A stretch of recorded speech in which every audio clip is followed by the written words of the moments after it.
Dubai from now. Eto silang garis, mga langga. O, diba? Nasaan ako, nakapila ko. Punta tayo sa Damun. Tara, tara, tara. Ayan.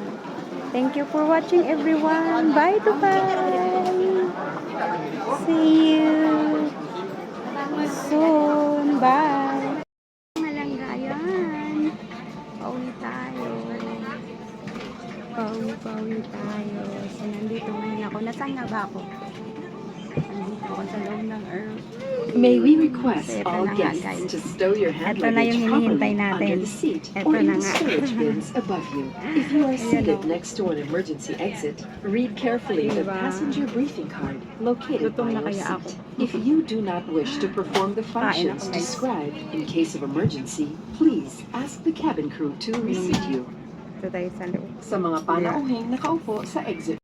Hey guys, ilang minuto na lang. Nasa Pilipinas na. Hindi na matulog. Nakaupo. Hindi ako nakatulog. Nakakatulog pa konti-konti na. Kaya ang hirap. Sakit sa likod. Yung upo.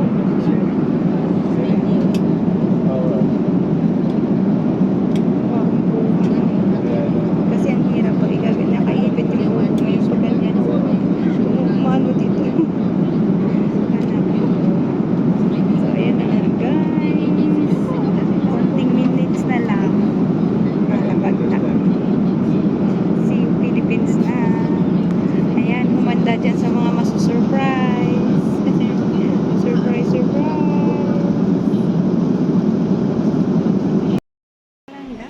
Mula airport hanggang dito na tayo sa Pasay. Papunta na tayo ng Baguio at nandito na tayo sa sinakyan ko first class lang guys. Dapat ang biyahe ko ay alas 10 pa pero dahil may biyahe na ng mas maaga para mapuno at maaga naman ako nandito, sumakay na ako. Ang alis dito is 7:30 yata, so magsi 7 na. So yan, gabi hindi ako makapag-vlog, so pagbalik ko na lang ako mag-vlog ng sa labas kasi gabi yung ano ko. Pagbalik ko, pababa ko ba pupunta din Maynila at diretso na ng kung saan ako pupunta ulit ng destination ng Rojas. So doon na makikita ko yung dinadaanan ng bus. So ngayon muna wala akong maipapakita sa inyo pagbalik ko. So ayun na guys, antayin nyo ang aking pagbabalik at ipapakita ko rin sa inyo kung ano yung kondo na i-staran ko. So ayan, sana hindi umuulan doon sa Baguio. Pero hindi umulan, sobrang init dito sa Manila, grabe. Ayan.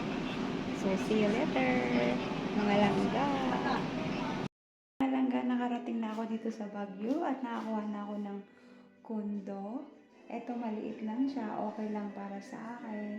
At pagpasok pa lang, ito na yung bed. Ito yung bed nila. Tapos ayun, tinry ko yung TV.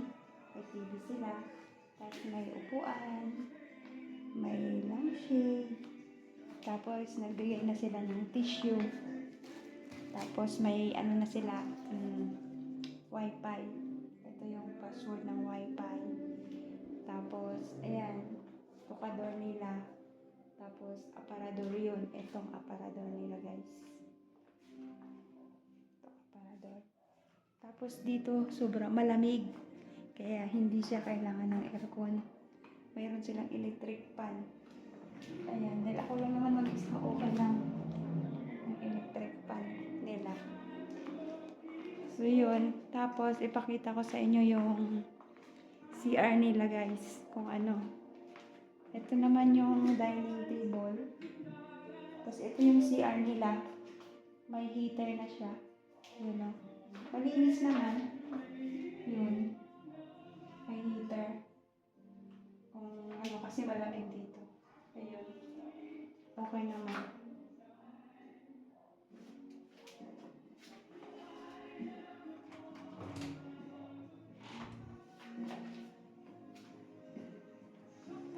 Tapos, ito yung kitchen nila.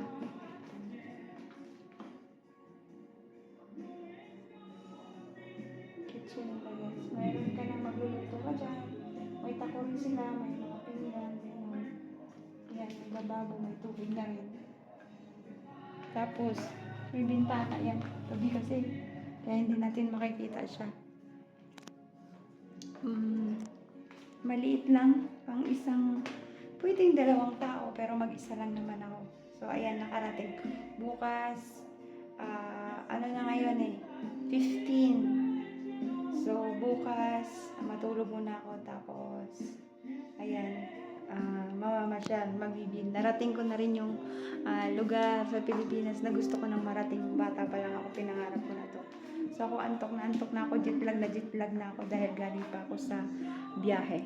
So, ayan na nga guys, na ipakita ko sa inyo itong aking condo. So, dito sa Baguio. Ayan. So, abangan natin ang pamamasyal ni Rizvino sa Baguio. Ayan. Thank you so much guys. Bye. See you my next vlog.